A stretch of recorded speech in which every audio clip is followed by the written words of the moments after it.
So what we can do now that we have this new relationship set up, is we can create attendees inside our activities, and our activities can have multiple attendees. But what we'll do first of all is we'll just make sure that when we create an activity, and I'll just clean things up in here, that we add the user that's actually creating this activity as the host of that activity. So let's go to our application project inside the activities, and we want to take a look at our create method. And the command properties will stay the same as the validator, but what we want to do in here is we want to get a reference to the currently logged in user, because in order to access this method, it's going to have to be a user that is authenticated. So we'll be able to get their username from the token, and therefore the user from the database. And then we can use that user to add a new attendee to the activity. So what we'll need to do is we'll need to bring in the iUser accessor and say user accessor, so that we can get access to the user's username from the token when they make this request. And we'll also just initialize the field from the parameter, and I'll just take out list dots.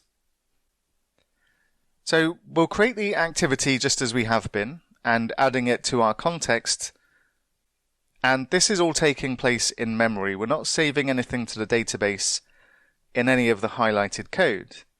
And what we'll do below this is we'll get our user from the database. So I'll say var user equals await context.users, and we'll need to use single or default async here.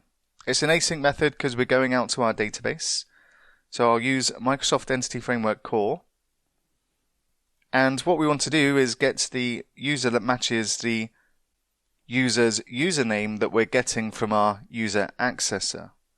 So we'll say x goes to x.username, and that's equal to user accessor.getCurrentUsername. And this will give us a user object to work with for the currently logged in user. And then what we can do is say var attendee equals new user activity,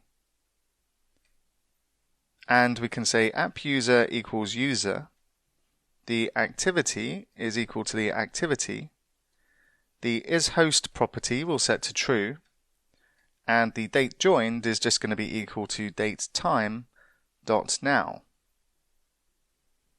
And then what we can do below this is say context.userActivities.add and the attendee.